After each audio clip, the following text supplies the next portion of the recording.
Hello दोस्तों, sleepy classes में आपका स्वागत है। डिस्कस करते हैं डेली आंसर राइटिंग के अंदर GS2 यानी जनरल स्टडीज 2 के अंदर पॉलिटी से रिलेटेड ये क्वेश्चन।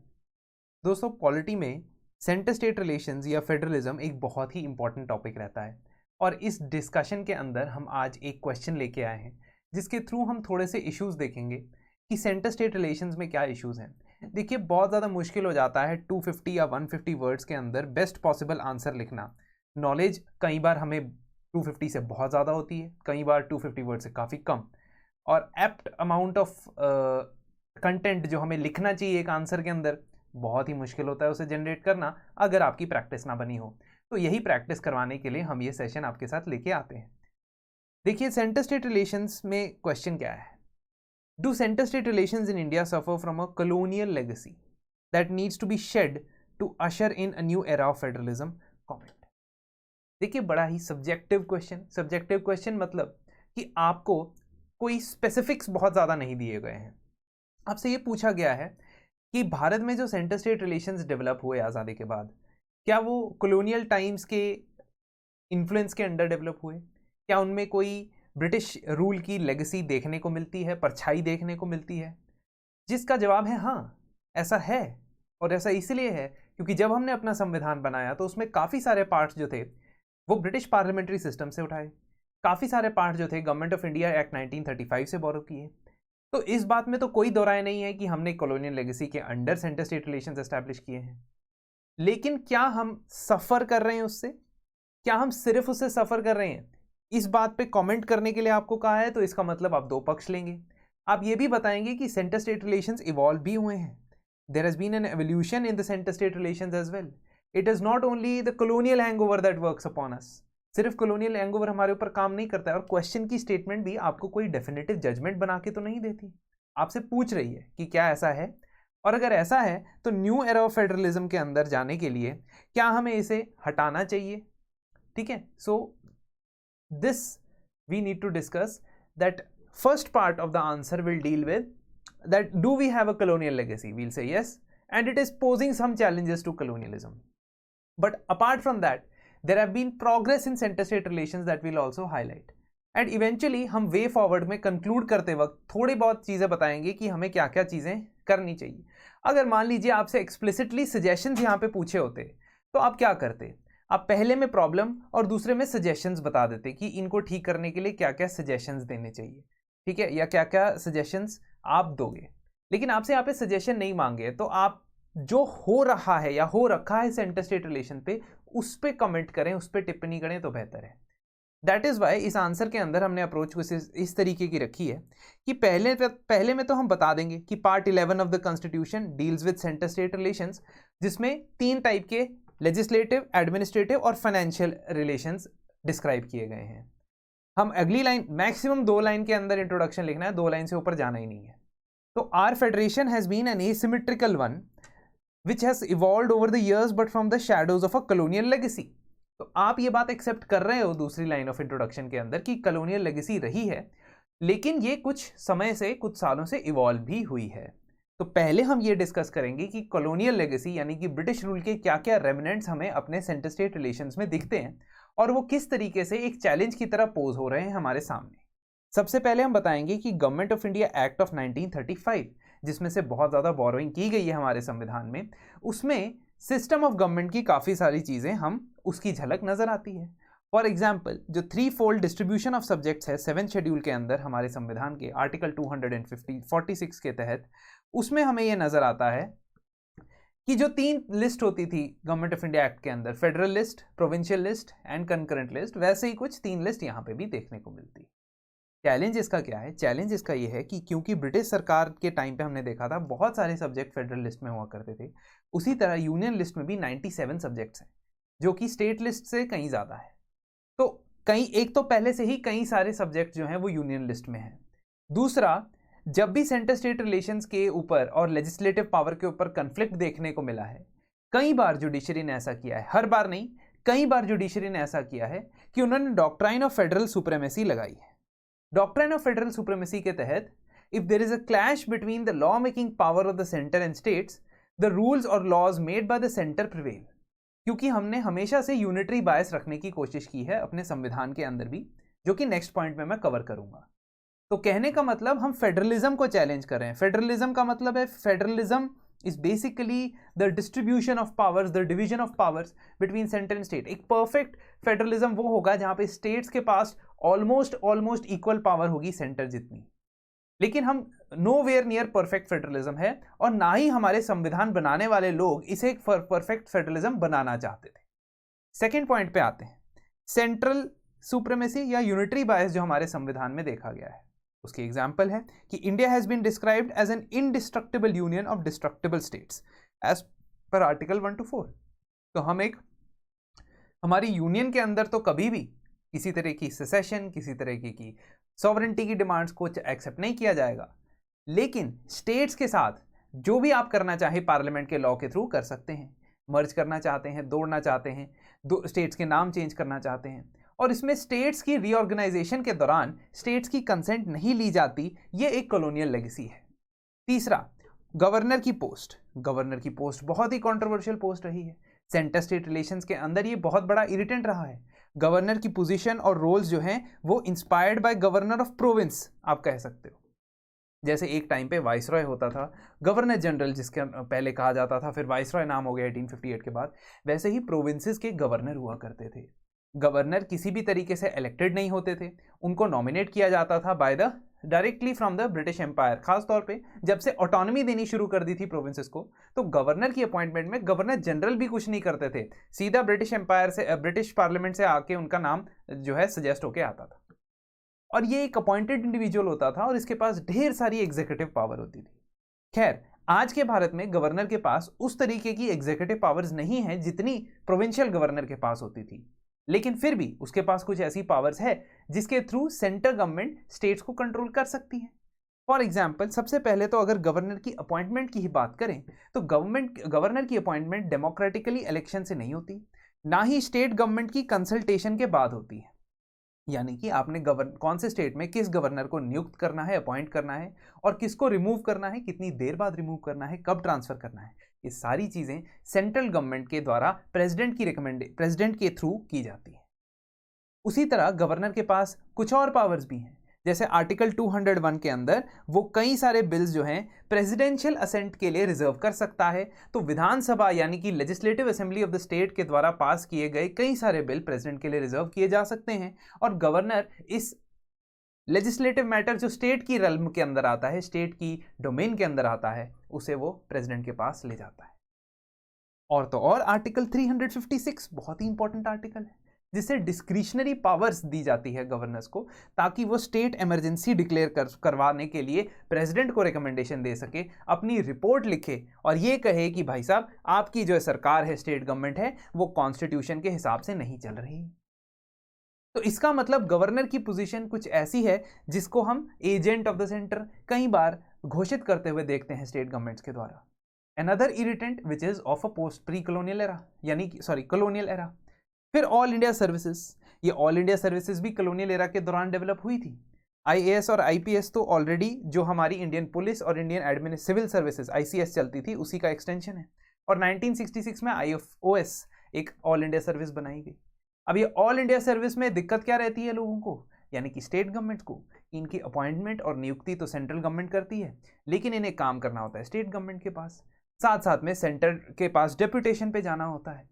तो स्टेट गवर्नमेंट, सेंट्रल गवर्नमेंट जो है इसके all India services conduct rules बनाता है।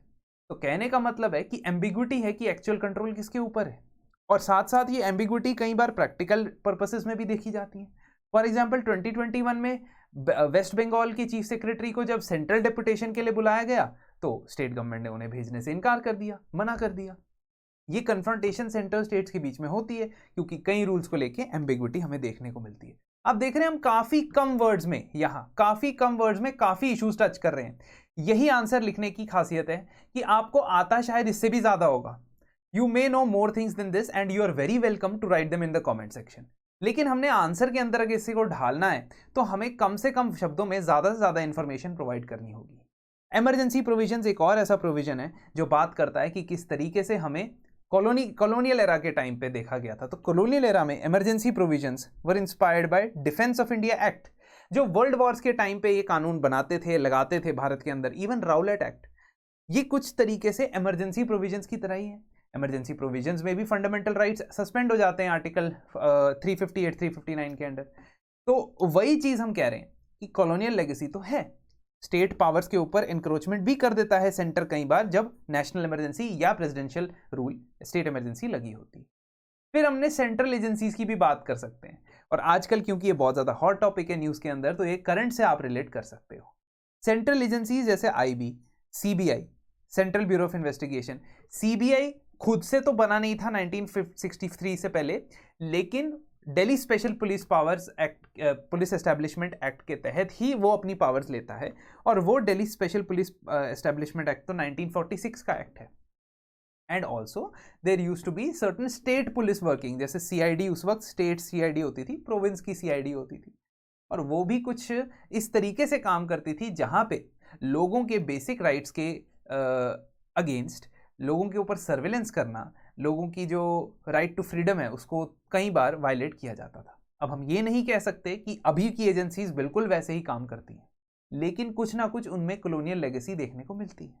अब ये कॉन्फ्लिक्ट या चैलेंज क्यों क्रिएट करता है? क्योंकि स्टेट पुलिस के साथ इनकी कॉन्फ्लिक्ट आती है, जिसकी वजह से हमने देखा है कि जनरल कंसेंट जो है विड्रॉ की गई है। साथ ही साथ हमें पता है कि पॉलिटिसाइजेशन होती है सेंट्रल एजेंसीज की, और ये हम नहीं कह रहे, सुप्रीम कोर्ट के द्वारा कई केसेस के अंदर हाईलाइट किया था, खास तौर पे 1997 के विनीत नारायण केस के अंदर। दोस्तों, विनीत नारायण केस को रिसेंटली मैंने अपनी फ्यू मिनट सीरीज में कवर किया है, आप वहां पे उसका एक अच्छा सा डिस्क्रिप्शन देख सकते हैं कि किस तरीके से सुप्रीम कोर्ट ने कुछ हिदायत दी थी, कुछ इंस्ट्रक्शंस दिए थे 1997 के विनीत नारायण केस।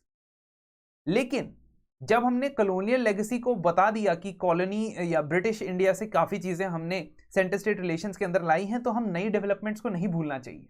और नई डेवलपमेंट्स हम तीनों डोमेन के अंदर बता सकते हैं, फाइनेंशियल डोमेन के अंदर, एडमिनिस्ट्रेटिव एग्जीक्यूटिव डोमेन के अंदर और लेजिस्लेटिव डोमेन के अंदर। तो हम फाइनेंशियल डोमेन के अंदर बता सकते हैं कि हमने फिस्कल डेवल्यूशन, हमने ये समझा कि स्टेट्स को ज़्यादा से ज़्यादा फंड्स और फंक्शनरीज प्रोवाइड करने पड़ेंगे ताकि वो अपने लेवल पे काम कर सके as per principle of subsidiarity. Principle of subsidiarity का ये मतलब है कि जो लेवल ऑफ गवर्नमेंट सबसे पास है लोगों के, उसको सबसे ज़्यादा पावर, सबसे ज़्यादा अथॉरिटी, सबसे ज़्यादा फंक्शंस प्रोवाइड कर देनी चाहिए। तो 12th फाइनेंस कमीशन के बाद से ही ये प्रोसेस, ये सिलसिला शुरू हो गया था। उन्होंने भी 80th constitution amendment act recommend किया था, और 80th कॉन्स्टिट्यूशन अमेंडमेंट एक्ट के अंदर जो सेल्स टैक्स होता था वो स्टेट के एम्बिट में लेके आ गए। तो स्टेट को एक नए टाइप का टैक्स दे दिया गया कि सेल्स, किसी भी चीज़ की, वस्तु की सेल परचेज, सेल के ऊपर जो टैक्स होगा वो सेंटर के पास रहेगा। और इसको फिर there were different types of these taxes, जैसे MODVAT, CENVAT, VAT, ऐसे करके, और अब तो खैर जीएसटी आ गया है, जिसके बारे में हम तीसरे पॉइंट में बात करेंगे। कैटेगराइजेशन ऑफ स्टेट्स, तो स्टेट्स को स्पेशल कैटेगरी स्टेटस दिया गया 1960s में। साथ ही साथ हम गवर्नमेंट स्कीम्स में देखते हैं, सेंट्रली स्पॉन्सर्ड स्कीम्स के अंदर, कि हिमालयन स्टेट्स, नॉर्थ ईस्ट के जो स्टेट्स होते हैं, उनके स्टेट्स की स्कीम का खर्चा 90% सेंट्रल गवर्नमेंट उठाती है। तो इसका मतलब थोड़ी सेंसिटाइजेशन तो है इस मैटर को लेके कि कुछ स्टेट्स की एसिमेट्री को खत्म करना होगा। जीएसटी काउंसिल, जिसके अंदर 2/3 ऑफ द वेटेज जो है डिसीजन मेकिंग पावर्स के अंदर, वो स्टेट्स के पास सौंपी गई है। तो नई डेवलपमेंट हुई है, कुछ पॉजिटिव डेवलपमेंट्स भी हुई हैं, ऐसा सब कुछ ऐसे खराब नहीं है। सिमिलरली प्लानिंग कमीशन की जो रिप्लेसमेंट है नीति आयोग के द्वारा, जो एक थिंक टैंक की तरह ज़्यादा काम करता है, ज़्यादा स्टेट्स की उसमें पार्टिसिपेशन देखने को मिलती है, वो एक स्टेप बता सकते हो। इंटरस्टेट काउंसिल और रीजनल काउंसिल्स का जो सेटअप हुआ है, निर्माण हुआ है, ऑल्दो ये अभी भी डिफंक्ट की तरह है कुछ हद तक। इंटरस्टेट काउंसिल की बात करें, ज़्यादा फंक्शन नहीं करती है, लेकिन फिर भी कहीं ना कहीं कदम तो उठाए गए हैं। और रीसेंट एग्जांपल देनी है तो कोविड-19 के अंदर जो successful vaccination drive I after lot of initial hiccups and challenges, उसका भी आप एग्जांपल दे सकते हो। लेजिस्लेटिव चेंजेस, यानी कि कानून के अंदर चेंजेस, जिसने सेंटर स्टेट रिलेशंस को थोड़ा सा आगे की तरफ लेके गए। कॉन्स्टिट्यूशनलाइजेशन ऑफ पंचायती राज, 73rd और 74th कॉन्स्टिट्यूशनल अमेंडमेंट के द्वारा एक डेवल्यूशन कर दी पावर की, और स्टेट्स को ये जिम्मेदारी दी गई कि आप जो भी सब्जेक्ट्स 11th और 12th शेड्यूल में से देना चाहते हो, वो पंचायत और म्यूनिसिपल कॉर्पोरेशन को दे सकते हो। लिंग्विस्टिक डाइवर्सिटी, यहाँ पे स्पेलिंग गलत होगी दोस्तों, लिंग्विस्टिक हो गया, लिंग्विस्टिक आएगा। लिंग्विस्टिक डाइवर्सिटी और स्टेटहुड की डिमांड्स को एक्सेप्ट करने के लिए स्टेट रीऑर्गेनाइजेशन एक्ट 1956 पास किया गया, 7th कॉन्स्टिट्यूशनल अमेंडमेंट एक्ट पास किया गया, और तो और आगे जाके कई सारे सालों में हमने देखा कि बड़े सारे ऐसे स्टेट्स बने जिन्होंने अपनी स्टेटहुड की डिमांड को आगे रखा। और भी कई चीजें हैं जो ये पॉइंट आउट करती हैं कि रीजनल पार्टीज ग्रो कर रही हैं, तो इसका मतलब है कि स्टेट्स के पास अभी भी कुछ से है भारत की गवर्नेंस में।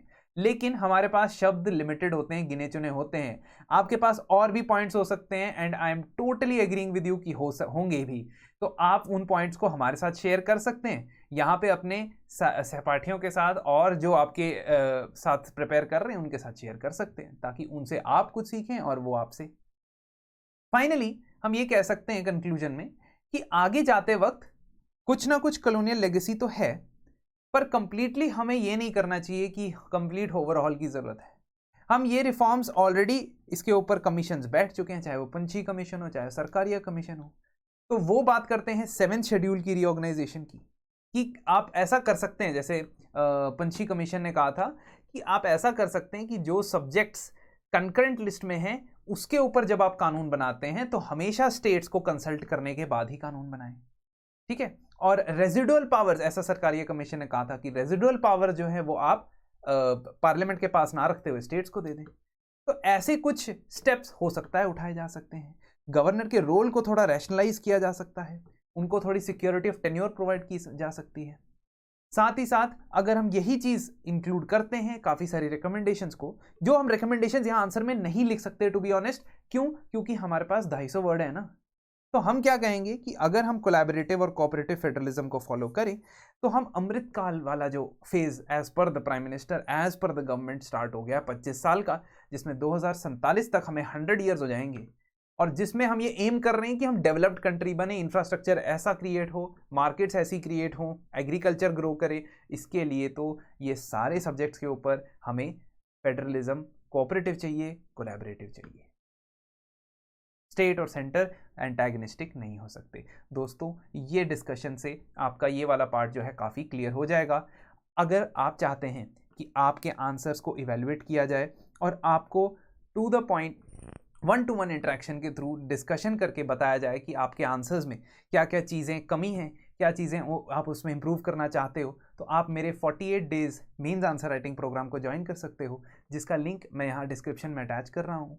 आपको अभी ज्वाइनिंग ऑफर मिल भी जाएगा साथ में साथ, अगर आप 15 अक्टूबर से पहले एनरोल करते हो। 10 अक्टूबर से स्टार्ट हो चुका है, एक एक क्वेश्चन डेली का दिया जाता है और आपका इवेल्युएट वहाँ पे किया जाता है। लाइव डिस्कशन मैं वहाँ पे लेने वाला हूँ, और इस तरीके से हम दोनों ही इनिशिएटिव्स के थ्रू आपकी आंसर राइटिंग को सशक्त करने वाले हैं, स्ट्रेंथन करने वाले हैं।